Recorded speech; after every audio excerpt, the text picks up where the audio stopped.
बनी इसराइल दे अंदर काद साली पै जाती है। एक अमीर बंदा उन्हें बूहे ते एक फकीर आ जाता है। उन्हें आते सदा की रईसा ओ अमीरा ए मालदारा साडे लफ्जा दे अंदर है चौधरी आओ, ए चौधरी आओ, अल्लाह दे नां ते मैनू एक टुकड़ा दे दे। जेड़ा मालिक सी मकाम दा, हाँ जी, घर दे अंदर नहीं सी, एक बेटी घर दे अंदर सी उस अमीर बंदे दी। उन्हें घ्यो वाला टुकड़ा ठिंडा करके उस फकीर नू दे दिता है। फकीर जेड़ा टुकड़ा, हाँ जी, रब दे नाल लैके चला जाता, खुश हुंदा हुंदा जदों अमीर कंजूस मक्खी चूस आंदा है आते उन्हें वेख्या फकीर साडे घरों रोटी दा टुकड़ा लैके जा रहा है। अपनी बेटी नू गुस्सा होया, इन्नी कावड़ आई, कह लगा अज तक मैं फकीरा नू कोई शै नहीं दिती, तेरी मुजाल किवें होई, मेरी इजाजत तो बगैर हाँ जी रोटी दा टुकड़ा दिता है। अपनी सगी बेटी दा सज्जा हाथ वड देंदा है, सज्जा हाथ ला छड़ता है। सबका बाप कसूर की सी, बोल बोलो, रब दे नां ते दिता है, सज्जा हाथ वट देंदा है।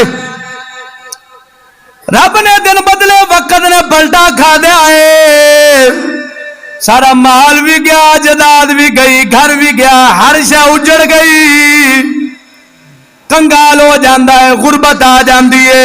जिस वक्त गुरबत आ जाती है, हाँ जी, मर जाता है, बच्ची फकीर बन जाती है। जिंदा हाथ कटिया सी बच्ची फकीर बन के बुए बुए ते जाते मंगदी है, लेकिन हुस्नो जमाल रब ने बड़ा दिता सी, हुस्न वाली सी, खूबसूरत सी। जदों बुए बुए ते जाते मंगदी है, एक अमीर घर दे बुए ते जांदी है, उनका दरवाजा खटखटाया ते रब दे नां ते मंगते सवाल कीता है। हाँ जी, उस नौजवान जेड़ा घर दे अंदर रहिंदा सी, उनकी मां निकलती है, उन्हें वेख्या लड़की बड़ी खूबसूरत है, अच्छी है, नेक सीरत है, घर के अंदर बुला लेंदी है। बुला के कह लगी मेरी बेटी आओ, तेरी सूरत वेख के मेरा दिल प्या करता है, मैं अपने बेटे का निकाह तेरे नाल कर देवां। अपने बेटे नाल निकाह कर दिता है। खुदा दे बंदिया, जदों निकाह कीता है, जदों शाम नू रल के खाना खावन लगे ने, उस नौजवान लड़की ने सज्जी बांह अंदर लुका के रखी है, खब्बे हाथ नाल खाना खान लग पैंदी है। और रईस मुंडा कह लगा, पहले मैं सुनता सा फकीर बेअदब हुंदे ने, अज पता लगा वाकई बेअदब हुंदे ने। सज्जा हाथ गड उहदे नाल खाओ, वो फिर खब्बा हाथ गड़ के खावा लग पैंदी है। तीसरी बार फिर टोकदा है, सज्जा हाथ गड, क्यों सज्जा हाथ नहीं गडनी है। हाँ जी, वो नौजवान लड़की फिर छुपाई खली है।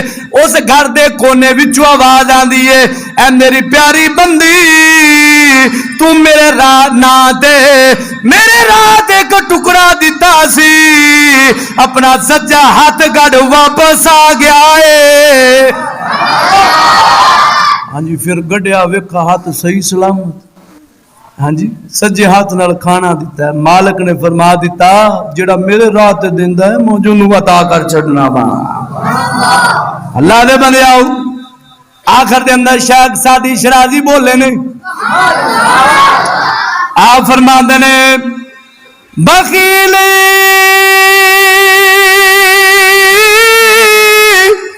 अज़बुवदी ज़्यादा बहरो बरी,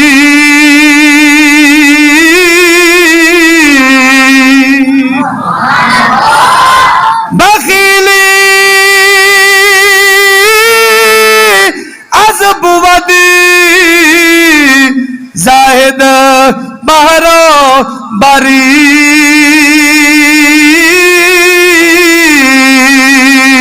बेइज्जती नबाशुदी बहुकुम खबरी,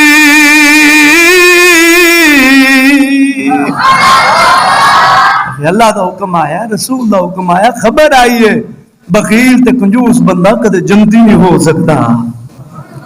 اللہ عمل کی توفیق عطا فرمائے.